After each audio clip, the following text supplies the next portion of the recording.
So this is what you can do with a black pad, a yellow pad, some ultimate compound, and some ceramic wax. And this is why I love single stage paint. This truck took maybe 2.5, 3 hours to cut and then wax. And I mean, if you get up close, the paint is obviously damaged, but this thing, just walking by, looks like a brand new truck. With the paint all cleaned up and this thing shining like it's new, the next order of business is to get it blowing cold. So I threw a vacuum pump on it. I'm going to let it sit here and see if it's actually going to hold a vacuum before I throw some Freon in it. Like I said, the AC worked on this thing for a long time.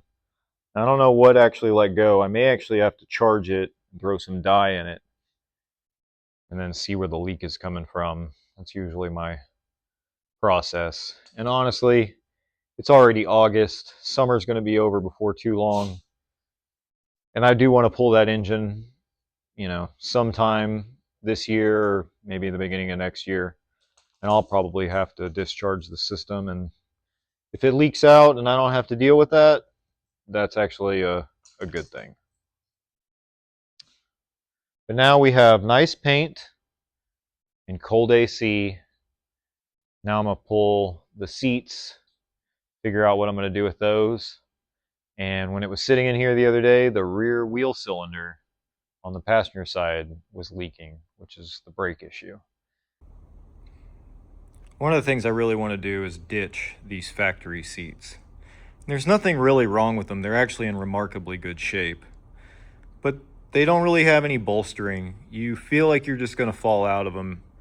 And what I want to do with this truck is probably going to require my ass to be sat firmly. So now that the outside is looking better, I want to focus on the inside. These are 2 sets of suspension seats I've been hoarding. A set of Mastercrafts on the right and a set of Corbos on the left. And I also have a set of Corbos that are low backs that don't have the headrest, that are all vinyl and pleated, but I don't think I want to put those in this truck. Both of these seats have cloth inserts, which will make them more comfortable in the summer. And I don't know, I want to hold on to those low backs for something else. The biggest difference in these seats is the bolstering.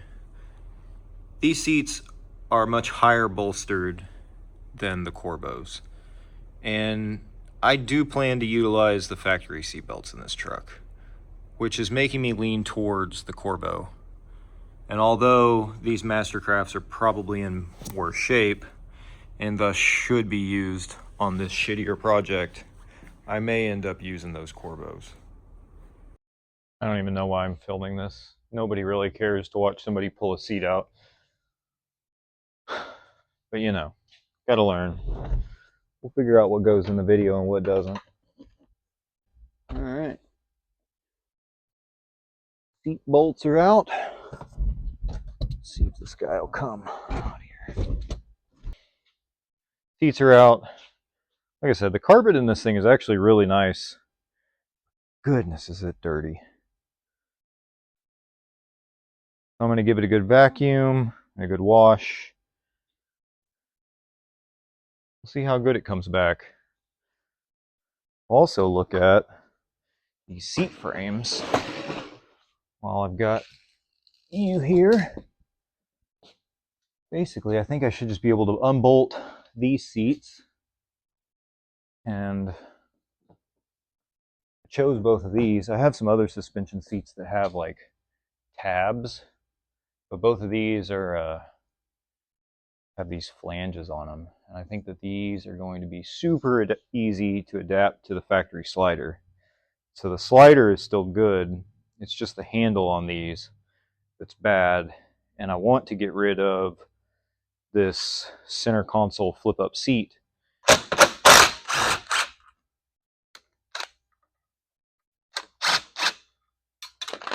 Riveting content.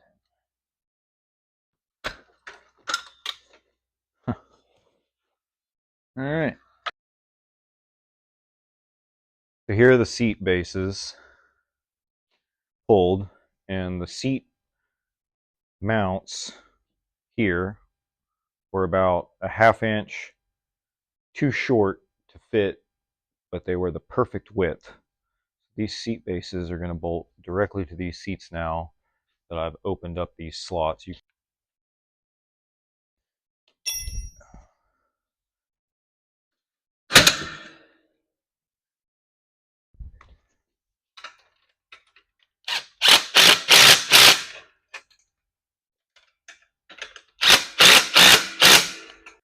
So I'll show you guys if you don't know what it is. These are called suspension seats. Mastercraft, PRP, Corbeau, EMPI, I think, makes some. They're called Race Trim, Procar. There's a bunch of companies now that make these, but they're basically called a suspension seat because you are suspended. So there's your normal seat foam and your steel seat frame like a regular OE seat, but instead of having springs that go across the frame, there's this mesh material and what's basically like paracord that is suspended in the base, and then your foam sits on that. And whenever you get in this thing stretches almost like a trampoline, and but it keeps your back from getting compressed. And they're really great for rock crawling and off-roading. That's where I know them from, and I think that they are super comfortable. So that's a big reason why I'm running these, is when you're in them, they are fantastic. And I'll have to go through and clean those up a little bit better, but now I'm going to tackle this floor. Basically, we're going to wash the carpets.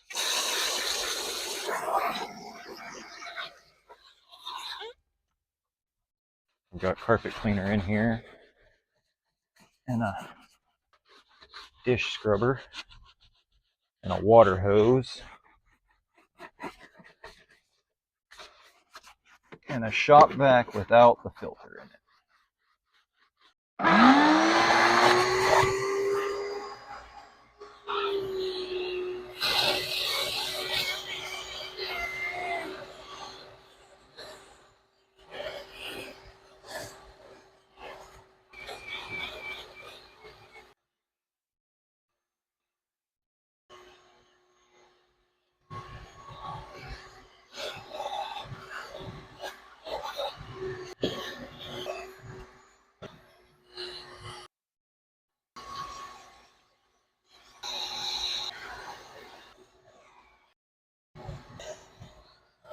Front is basically where I cleaned. I didn't spend a bunch of time back here. I just vacuumed it out. Didn't scrub it or use the water hose on it. I was able to get those stains pretty well out. That was a D-ring tab pair that sat in the floorboard for too long and rusted into the carpet. But I mean, there's still a little bit of discoloration, and I was definitely still getting dirt out of this area, but after filling the shop vac up 3 times with water, I felt like I had done enough. But it definitely brought the fluffiness back to the carpet and feels and looks way better. Right?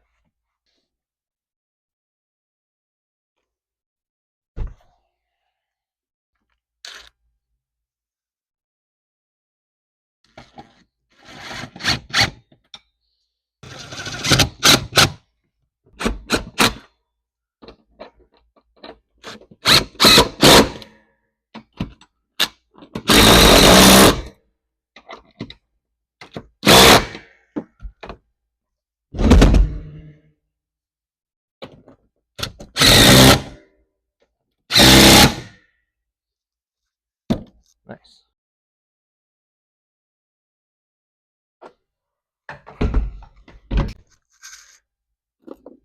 Front 2 bolts started again. Yeah. And that will go up there. That'll go up there. Let's see how the seat belts feel.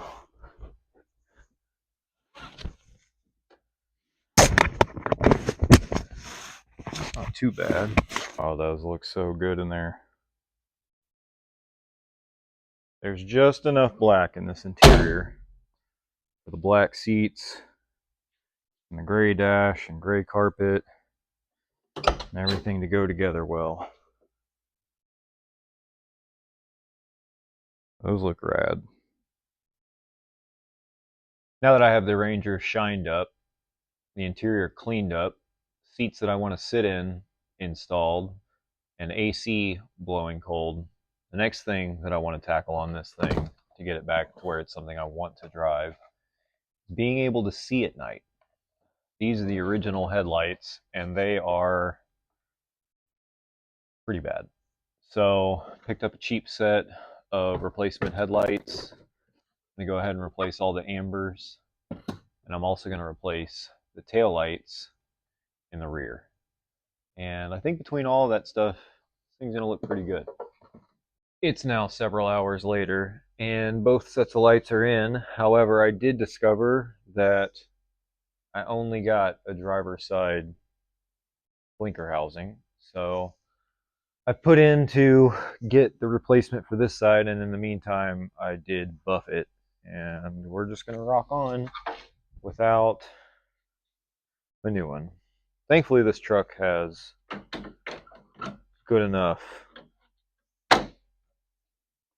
lights. I mean, realistically, I didn't need to replace them. But that's frustrating. Well, what happens when you let a car sit? Inevitably, the brakes go bad. And so we've got a wheel cylinder that's leaking, so I'm going to tear this thing apart and replace that wheel cylinder. And I'm probably going to go ahead and put some new hoses on the front because they're original. At least going to get the brakes working where they're good, not leaking. This does have a master cylinder with front and rear pots on it. It doesn't make it where the truck doesn't stop, but it is leaking fluid. So let's fix that. Alright, got our new wheel cylinder here. Sometimes they just go together easy. Sometimes not. Our adjuster is nice and locked up. A little heat, some PB Blaster, and working this thing back and forth. I got it free. Threw some anti-seize on it. Now it's moving nicely. Alright.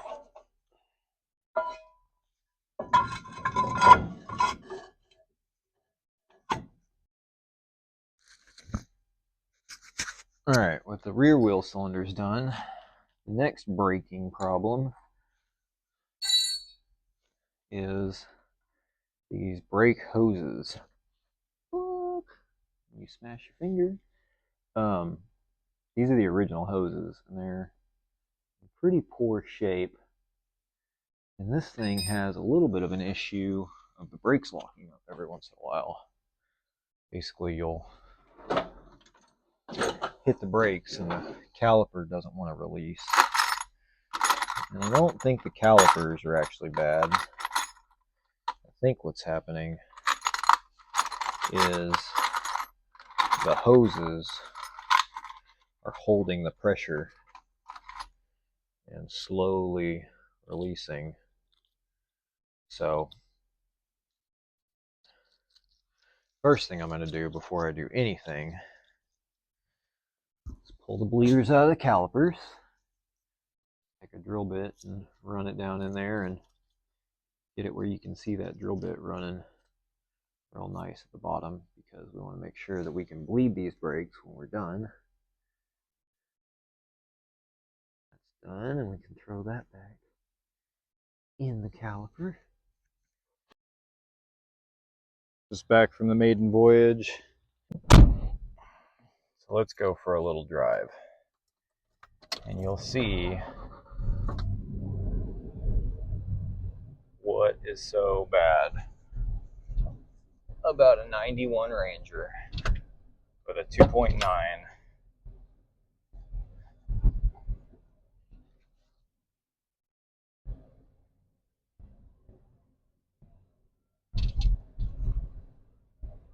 Also, apparently my coolant gauge doesn't work, but I know it's not overheating. So I guess I have to put a new sending unit in. So this is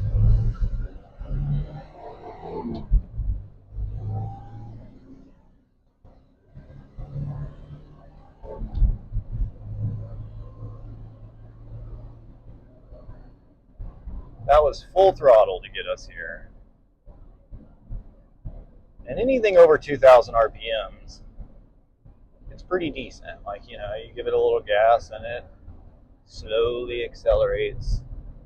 The problem is on the freeway, number one. It's running about 3,000 RPM, which is where it needs to be to have power. Because let's say you're at 1,500 RPM, or I guess right now we're about 1,600. That's me with my foot on the floor, and we are accelerating at an abysmal rate. If I slow back down to 45, we're on a downhill right now, so I'm coasting. But even on a downhill, flooring it, on a downhill, that's how long it takes to get 5 miles an hour faster.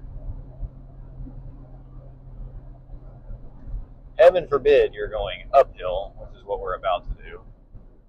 Let's see if I can video that. So going uphill, 45 mile an hour, flooring it right now. Flooring it, flooring it, flooring it, flooring it, flooring it. Oh, there's 50. 45 to 50 is impossible to achieve going uphill at anything under 2,000 RPM. Which just kills the gas mileage on top of everything. This truck with this little motor gets 14 to 16 miles a gallon. If I'm doing straight highway driving, I can achieve 16 miles to the gallon. But around town, it's more like 12, 14, because you just have to wrap it out everywhere. And even if you drive like a grandpa, I don't think I've ever gotten anything over 18 miles to the gallon. And it's meant to stay at 55. That's, if you look at the gauge, it's got the little red tick mark. I mean, it's just not geared to do highway speeds anymore. Around here, we're right off of I-30, and the speed limit's 70, 75, and most people are doing 80, and this truck does not like 80 mile an hour. I usually stay in the slow lane at 70, and like I said, it's close to 3,000 RPM at 70, and that's not really optimal. I mean, it's just not fun. I mean, the interior is pretty quiet in this thing, and it drives pretty nice other than that. I mean, it's got some 8-inch wide wheels and some decently wide tires. The interior is pretty quiet. It doesn't wander all over the place or anything like that. The alignment's good. Brakes are good. It actually handles really well. After that drive, I really tried to make myself believe that that truck was going to get any better. And as much as there were things that I liked about it at the end of the day, even putting an engine in it, I don't think that that was the project I wanted to do. I've had that truck for a long time, and it's gone through multiple different periods where it's sat. And I finally just threw it up on Marketplace for a really high price, one that I didn't think I would get. And within 15 minutes, I had a buyer. Funny enough, it ended up being a guy whose truck I work on all the time, a guy that works with him, and he's going to buy it and give it to his son. Or actually, he's already bought it, but he's going to give it to his 16-year-old son for his first truck. Checks all the boxes. Super slow, can't put a bunch of kids in it. Old, easy to work on, and it fit a budget that he was looking for, which is a lot less than a new car, but at the same time it's a lot more than I'd ever pay for a Ford Ranger. It's kind of crazy the prices those things are getting, but I let it go. I bought an engine for it, and that's sitting in the bed of my truck, and I don't know what I'm going to do with that. But that kind of rounds out the end of this project. And that's really what I've been doing a lot of, is getting rid of projects and scaling down. There's a bunch of other things that I've got going on, but I'm basically restructuring my life and getting rid of the Ranger.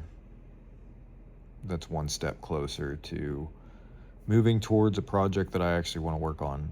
And since starting this video series, I've bought another vehicle that may become a project, or I may move it along. I don't know. But the Ranger's gone, and there's not going to be an engine swap on it, but I got plenty of other things going on right now that I'll make videos on, and we'll move on to the next thing.